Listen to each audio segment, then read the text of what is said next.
Good afternoon, Victoria. Hope you are well. As of today, we have 0 confirmed cases in Victoria County. Should we receive any reports, we will do our best to inform you as soon as possible. Once again, I'm Ashley Strevel. I'm the Director of Communications and Public Affairs for the City of Victoria.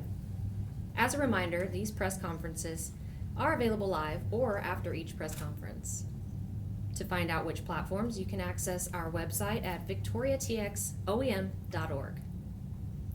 Today, we have Dr. Quentin Shepard with VISD and Henry Guajardo with the Golden Crescent Workforce Solution. They will both have remarks and relevant updates to provide you. To begin, VISD Superintendent Dr. Quentin Shepard will provide more information about the free breakfast and lunch services that will be offered to its students. Dr. Shepard. Good afternoon, everyone. Ensuring students have access to quality and nutritious meals is a key component of our support as we work during this coronavirus epidemic. We want to provide you with the information today about our current food service plans so you and your family can plan accordingly for next week. So the food service will begin on March 23rd, as I told you when I was up here last. That'll be Monday, March 23rd. We're going to start serving breakfast at 7:30 in the morning, and that breakfast will last from 7:30 until 9:30. Again, we'll be serving breakfast from 7:30 until 9:30. Lunch will be served from 10:30 to 12:30. Lunch will be served from 10:30 to 12:30, with Stroman Middle School staying open until 1 o'clock p.m. Any student age 18 and younger and special needs students up to age 21 will be served a meal. We must distribute meals to students due to the U.S. Department of Agriculture, USDA rules. This is not a decision that VISD made. This is a decision that comes from the USDA, and we have to serve the meals directly to students. So what that means is that your students must be present with you in the car. We're hoping that the USDA relaxes these rules to make it easier for all of us to provide meals in the future, but for right now, please plan on bringing your children when you pick up your meals, breakfast or lunch. The meals will be delivered in a drive-through format. That means that you're going to drive up in your car, and we're asking everybody to stay in your car as we distribute those meals. Please look for signs around the school, and we're also going to have sheriffs there present, and we're going to have Zapata security to help control traffic flow and to make sure that everybody's following the same guidelines and procedures. So we're asking everyone to stay in your vehicles as you queue up and have your meals delivered to you. So here again are the meal sites, and I've shared this with you already, but I want to reconfirm this. The meal sites will be at Allo Elementary, Crane Elementary, Hopkins Elementary, Roland Elementary, Shields Elementary, and Stroman Middle School. Now, as I said, all of the meals will be delivered in front at the turnaround, but at Stroman Middle School, I want to make special note that this will happen on the tennis court side of the school, which is on Ben Wilson.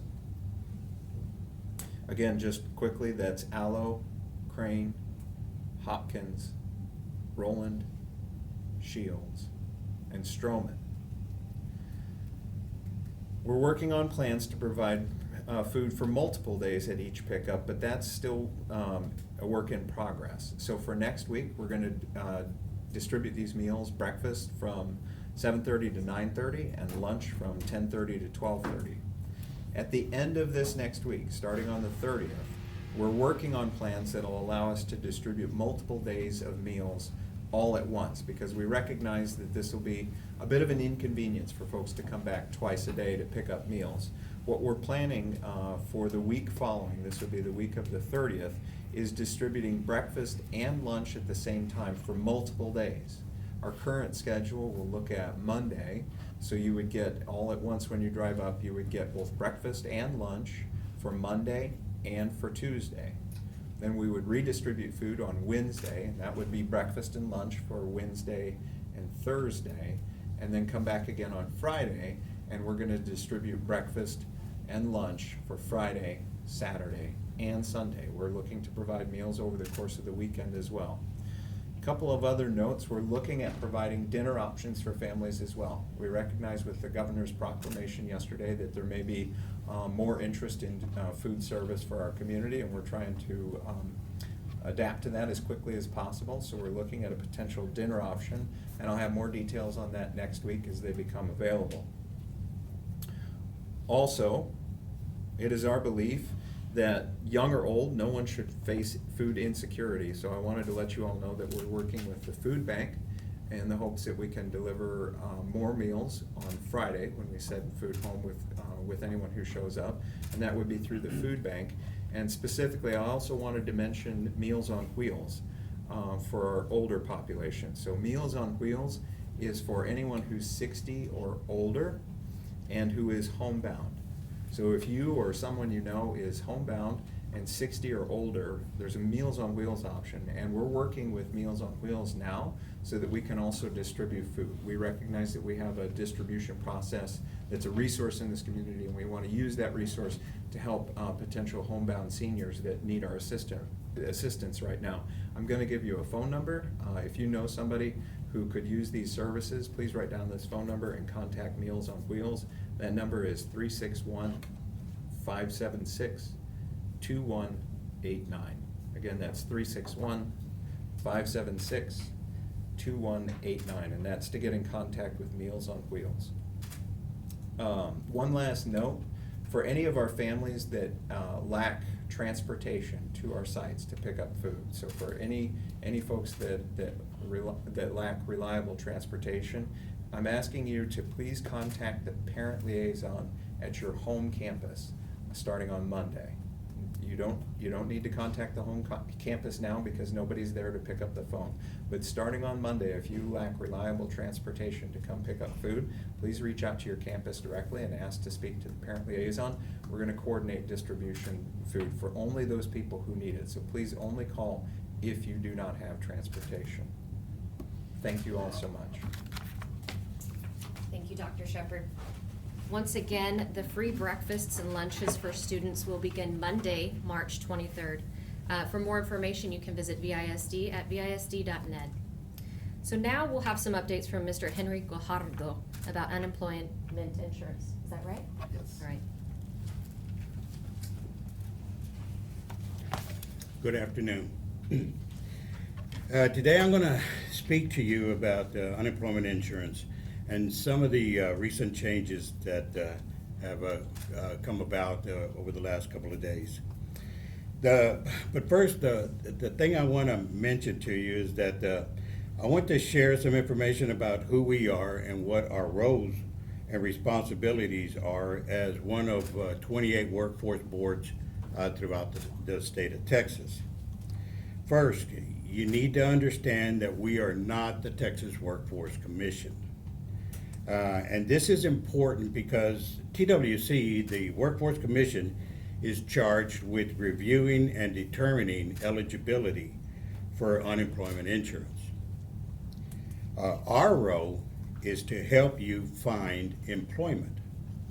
And as time goes on, offer you training, skills upgrade, and career options. We do not and cannot answer specific UI eligibility questions.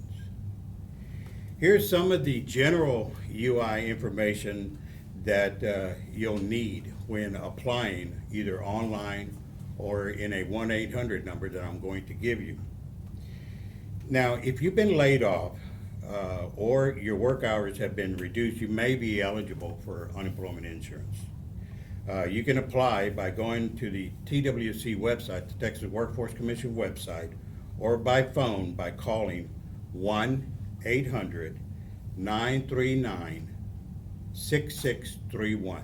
Again, that's 1-800-939-6631. To apply, you're going to need some information. First, your Social Security number. Last employer's business name, address, and phone number. You'll need your first and last dates of employment, month, day, and year. The number of hours and your pay rate in order to be able to apply. You will also need to register in our Work in Texas system. That is the state's labor exchange data system. Now, this Work in Texas is internet-based application and is accessible from a computer or a smartphone. Currently, in our 7-county area, which we cover, there are around 500 jobs in the Work in Texas system. We have staff going through those jobs right now to purge those that are no longer viable. As day in, day out, there are jobs that are either being posted or some that are no longer available, and I can imagine why. Now, if you are approved for benefits, there are two significant changes that you'll need to be aware of. First, the 1 week waiting period has been waived by the governor, and you should be able to receive unemployment quite quickly. Secondly, the job work search requirements and weekly reporting have been waived. Here in the Golden Crescent, you were required to look for or make at least 4 work search requirements per week and report that every Sunday to be eligible. Well, you're not required to do that anymore. You can look in our Work in Texas system to find viable positions and give us a call. As I mentioned, locally, we are not equipped to answer any UI eligibility questions, but we will assist you in finding work. I strongly suggest that you call or email us if you need assistance from our Victoria or any of our 7 offices. The Victoria number is 578-0341, or you can email us at gcjobs, GC for Golden Crescent, gcjobs@gcworkforce.org. We're trying to limit the face-to-face contact as much as possible, so let us try to help you by phone or via email. As I mentioned, we are not equipped to answer any UI eligibility questions, so we are asking you to call the 1-800 number I just mentioned earlier, or go on to the TWC website to complete an application.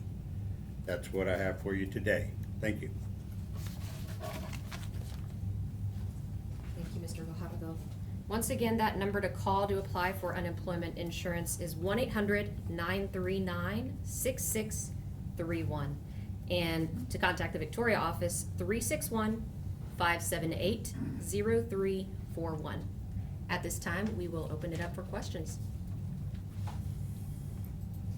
Thank you. Morgan. For Mr. Guajardo, I'm curious, can you describe maybe what you've seen even just this week or the past few weeks as far as people coming in asking for job assistance?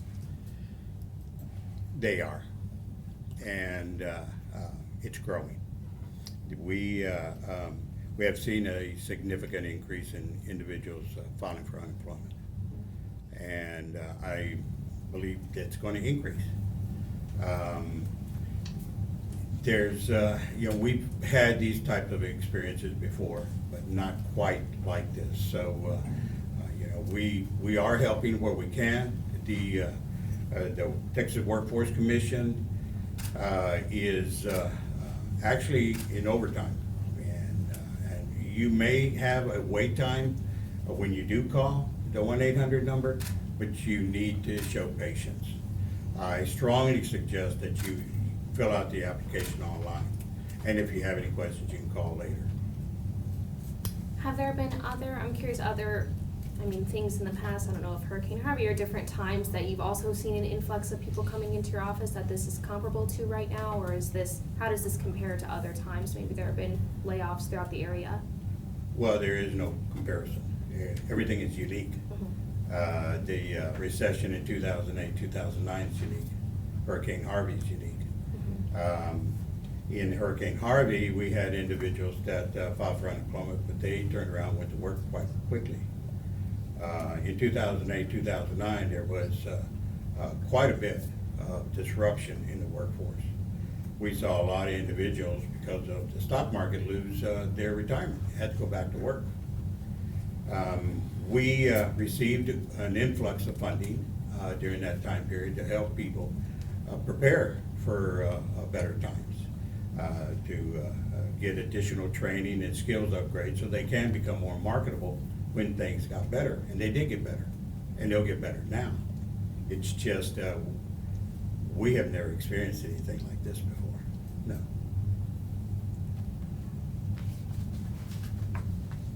What is the first step for someone to take if they've never actually been unemployed in their lifetime? What's the very first step if they're facing this for the very first time? There are tutorials on the Texas Workforce Commission website.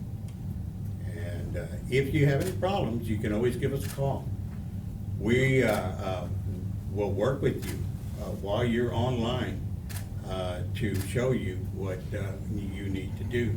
We just can't answer questions for you on Right. the eligibility part. But there's definitely a lot of support system on the Texas Workforce Commission website. Thank you. We have Thank you. a quick update from our city manager, Jesus Garza. He's going to provide some information for employers, so. All right, good afternoon, everybody. Jesus Garza, city manager. Literally 10 minutes, 5 minutes before we walked in here, we received word that the state of Texas is now on the list that allows businesses within the state of Texas to apply for the Economic Injury Disaster Lending Program. This is a program that is funneled down through the Small Business Administration. And over the last couple of days, there have been several entities, chambers of commerce and others, that have encouraged employers that are struggling to stay open and need that financial assistance, whether from an operational standpoint, to register at www.sba.gov/disaster. And these employers have been asked to complete a profile, but literally as of 25 minutes ago, they're now able to complete that entire application process and are eligible to receive up to $2 million in assistance. And so we're still learning more about the program ourselves, but we have been in touch with our business partners, whether that be the Small Business Development Group with UHV or the Chamber of Commerce or even the Victoria Economic Development Corporation. And all of those entities stand ready to assist any business that might need assistance through that process.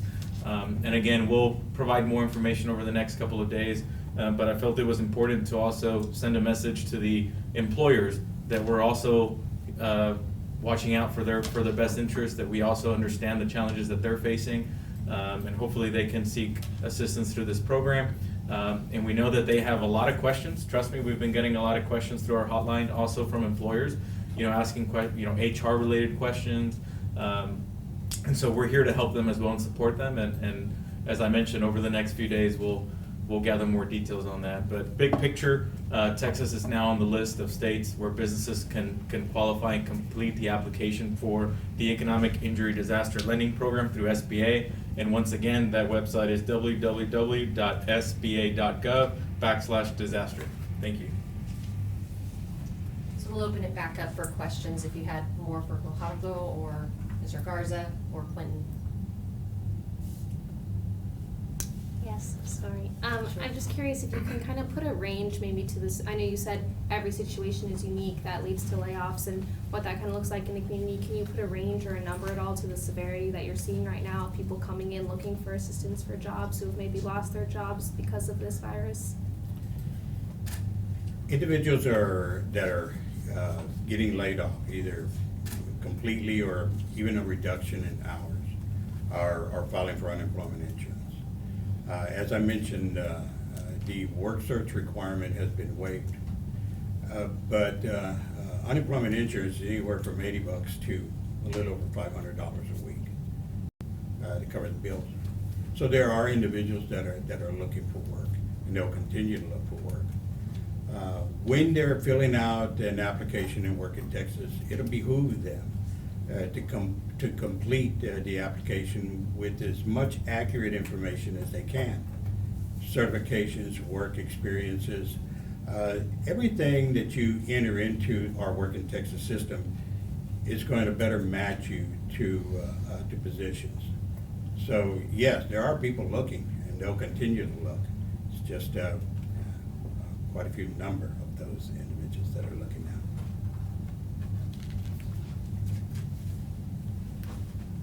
few questions for Dr. Shepard, is that okay?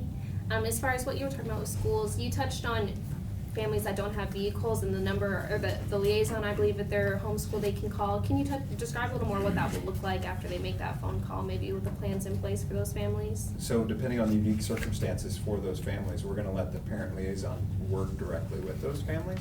It might be different, depending on the circumstances for each family. That's why we're asking if they do need help, just reach out and we'll start working with them right away. Just because I wanna make sure as soon as you have this ready and you're willing to share with the public, tell me about opportunities for volunteerism for Yeah, it's a community members. Great question. So we've had some community members ask how they can help, and they've asked in a couple of ways, and we've also had folks who want to help out financially as well. And so if you're interested in supporting the efforts as it relates to food and food security for our community members, you can reach out directly to the school district, and what we're doing is we're taking in those cash donations so that we could buy things that we typically wouldn't get through the commodities. So things like fruit, for instance. We had a very generous donation of $5,000 come through, and we're gonna apply that to purchase fruit so that we can sit down and have that as part of the meals next week for some of our kiddos. So certainly that's welcome, especially moving forward if this lasts for several days. The other piece is knowing that we're going to need a support network of volunteers. If we get to a point in our community where community spread becomes a real issue for us, we recognize that people may fall ill and have to quarantine or isolate. And so we may end up relying on a volunteer network to help support, especially the food distribution piece. We're aware of that, and we've brought that to the emergency management meetings and are having a conversation about that and how to best organize that volunteer network. We feel like it's best organized through a collective effort by everyone who's planning for this. So if there are volunteer groups that want to get involved, we ask you to reach out to what's the name of the group? Well, we would, Please. yeah.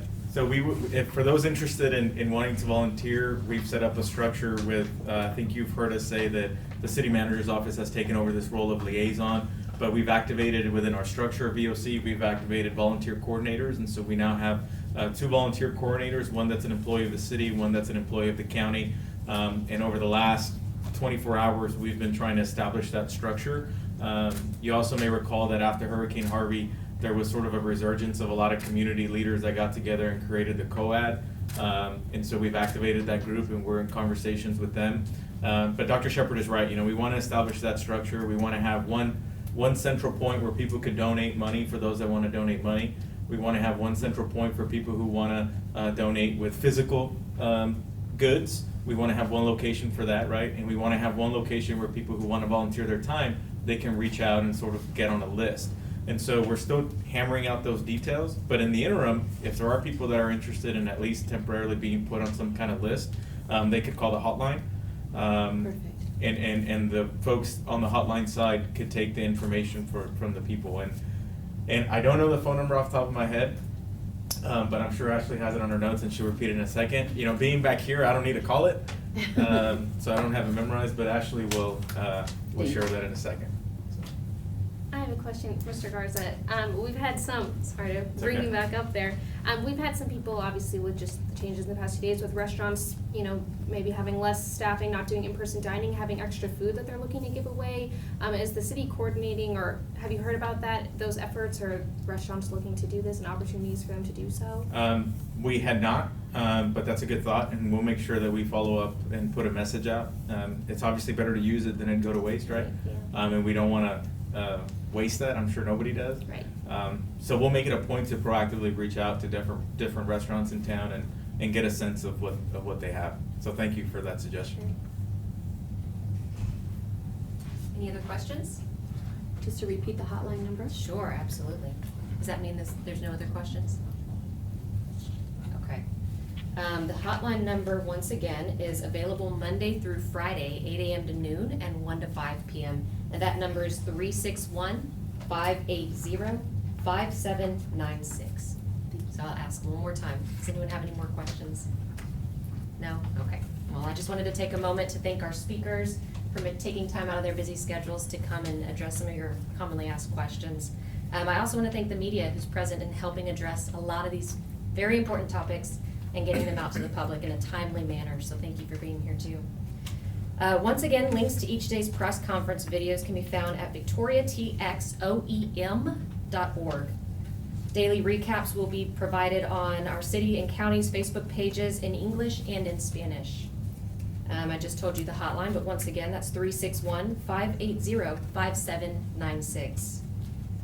At this time, we know vital information is key, and so we're working towards getting you that information as quickly as possible. We may not be able to answer every question over social media or here, but we want to be able to provide that to you at a later date.